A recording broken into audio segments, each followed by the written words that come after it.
গাড়ী মটৰৰ এক্সিডেণ্ট বাঢ়ে, মটৰচাইকেলৰ এক্সিডেণ্ট বাঢ়ে। আনন্দ উৎসাহৰ সময়খিনিতে বহু ব্যক্তিৰ জীৱনলৈ দুৰ্বিষহ নামি আহে, অন্ধকাৰৰ কলীয়া ডাৱৰ নামি আহে। বহু পৰিয়ালে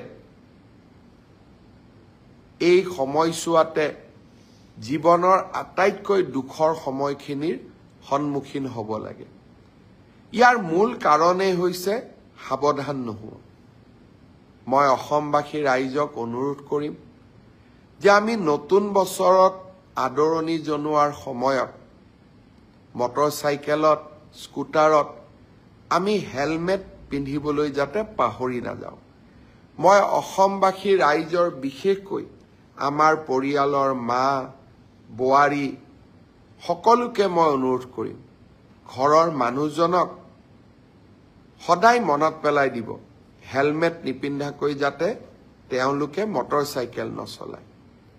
সুৰাপান কৰি গাড়ী চলাই আমি বহুতে মৃত্যুৰ সৈতে সন্মুখীন হৈছোঁ। মই ভাবোঁ সুৰাপান কৰি গাড়ী নচলোৱাটো আমাৰ বাবে এক দায়িত্ব। সেই দায়িত্ব মোৰ জীৱনৰ বাবে নহয়, মোৰ পৰিয়ালটোৱে যাতে মোৰ অবৰ্তমানত কষ্টকৰ জীৱন যাপন কৰিব নালাগে,